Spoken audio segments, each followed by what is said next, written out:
शुमाल मशरक़ी दहली तशद्दुद के मुल्ज़िम ताहिर हुसैन से आज ईडी पूछताछ करेगी। दहली की तिहाड़ जेल से ताहिर हुसैन को ईडी दफ्तर लाया जाएगा। ताहिर हुसैन से तबलीगी जमात के अमीर मौलाना साद के साथ कनेक्शन पर पूछताछ होगी। वहीं मनी लॉन्ड्रिंग के हवाले से भी सवालात किए जाएंगे। आपको बता दें कि ईडी ताहिर हुसैन की कोरोना रिपोर्ट का इंतजार कर रही है। वाज़ेह है कि दिल्ली पुलिस ने ताहिर हुसैन के खिलाफ चार्जशीट दाखिल कर दिया है।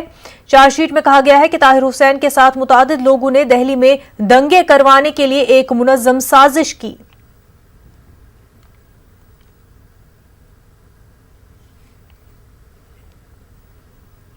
हमारे नुमाइंदे शंकर आनंद इस वक्त हमारे साथ जुड़ चुके हैं। शंकर, सुप्रीम कोर्ट में वक्फ कानून के खिलाफ अर्जी दाखिल की गई है। अर्जी गुजार ने इस अर्जी में क्या कुछ जो है पॉइंट्स दर्ज किए हैं?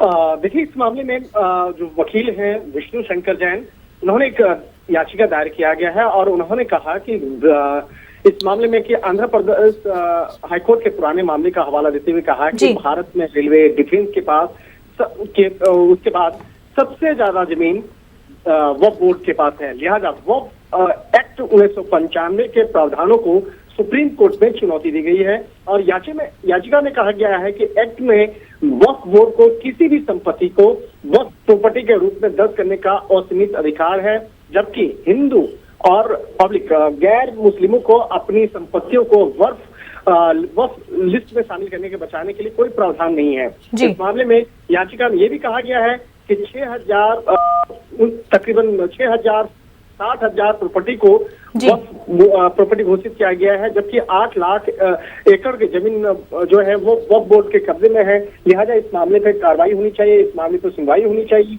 लिहाजा इस मामले की गंभीरता को देखते हुए इस याचिका को दायर किया गया है और इस याचिका को दायर करने वाले हैं विष्णु शंकर जैन। विष्णु शंकर जैन की अगर बात करें तो ये अयोध्या मसले के भी बाकायदा ये एक वकील थे और जिस तरह से इन्होंने वक्फ बोर्ड के मसले पर याचिका दायर करते हुए वक्फ बोर्ड 1995 के प्रावधानों को सुप्रीम कोर्ट में चुनौती दी है। अब देखना लाजमी होगा कि कोर्ट इस मामले को सुनवाई की तारीख कब की मुकर्रर करती है और इस मामले पर किस तरह की सुनवाई करती है। निश्चित तौर पर यह मसला कोर्ट में सुप्रीम कोर्ट में काफी महत्वपूर्ण होने वाला है। बिल्कुल। शंकर, ये बताया कि दहली तशद्दुद मामले को लेकर के ईडी जो है ताहिर हुसैन से पूछताछ करने जा रही है, तो किन पहलुओं पर ताहिर हुसैन से पूछताछ होगी?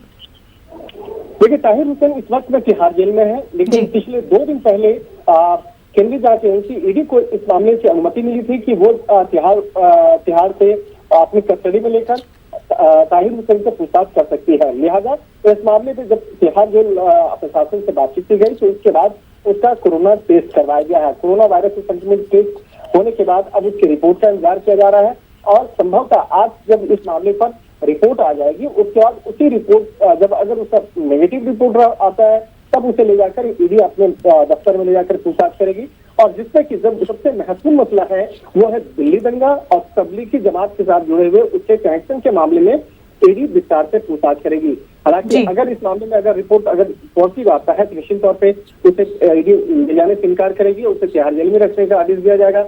लेकिन उनका मेडिकल टेस्ट का जो रिपोर्ट है वो क्या होता है थोड़ी देर के बाद इस मामले में औपचारिक तौर पर जानकारी तिहाड़ जेल के द्वारा दी जा सकती है। जी शंकर, मौलाना साद के साथ कनेक्शन के हवाले से भी पूछताछ होनी है। किस तरह से इस हवाले से पूछताछ होनी और किन बुनियादों पर?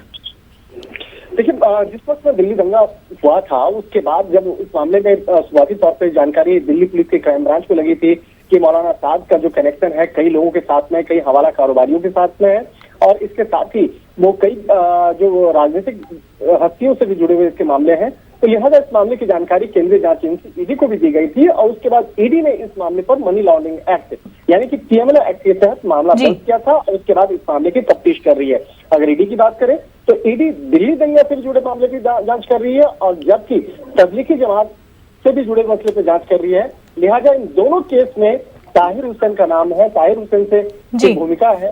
लिहाजा इसी मामले के आरोप में ईडी इस मामले में पूछताछ करना चाहती है। तो देखना लाजमी होगा कि आज मेडिकल रिपोर्ट क्या आता है और जो मेडिकल रिपोर्ट आएगा उसी के आधार पर से ईडी आगे की पूछताछ करेगी। बिल्कुल शंकर, बेहद शुक्रिया तमाम तफसीलात के लिए।